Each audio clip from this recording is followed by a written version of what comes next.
खुदा यीशु मसीह के ज़िंदा और जलाली नाम में आप सबों को मेरी तरफ से सलाम पहुँचे। आज हम कलाम मुक़द्दस में से ज़बूर 37 और उसकी आयत नंबर 7 हम कलाम मुक़द्दस में से तलावत करेंगे अपनी नसीहत के लिए और अपनी तरबियत के लिए। जब हम ज़बूर 37 और उसकी 7 आयत कलाम मुक़द्दस में से पढ़ते हैं तो खुदा के कलाम में यूँ लिखा हुआ है, खुदावंद में मुतमिन रह और सब्र से उसकी आस रख। उस आदमी के सबब से जो अपनी राह में कामयाब होता और बुरे मंसूबों को अंजाम देता है, बेजार ना हो। मुक़द्दस कलाम के पढ़े और सुने जाने पर बड़ी बरकत हो, आमीन। तो जब हम इस आयत का बगौर मतालिया करते हैं, जब हम इस वर्स को पढ़ते हैं तो कलाम मुक़द्दस हमें नसीहत करता है कि खुदावंद में मुतमिन रह और सब्र से उसकी आस रख। हमें आस रखने की ज़रूरत है। पहले नंबर पर हमें मुतमिन रहने की ज़रूरत है, फिर हमें सब्र से खुदा की आस रखनी है। और दूसरा इस वर्ष का जो पहलू है उसमें बयान किया गया है कि उस आदमी के सबब से जो अपनी राह में कामयाब होता और बुरे मंसूबों को अंजाम देता है, बेजार ना हो।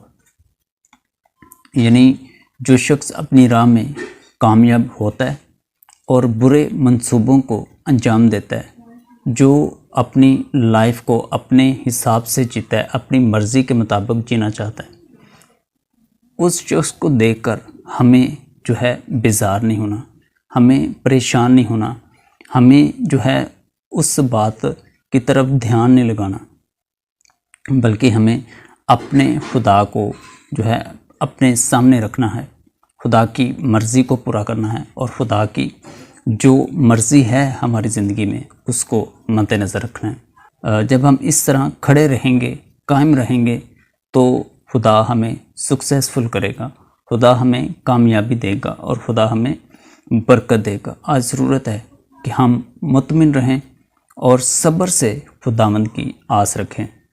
जब हम खुदा के कलाम को ख़ुरूज की किताब को पढ़ते हैं तो जब बनी इसराइल का जो दुख था वो बढ़ गया, जब मिस्री उन पर तशद्दुद करने लगे, उनसे मेहनत मशक्क़त ज़्यादा करवाने लगे, तो खुदा ने नज़र की और देखा और खुदा अपने लोगों को छुड़ाने के लिए उतरा और उनको छुड़ाया और बचाया और वादा की सरज़मीन उनको बख्शी।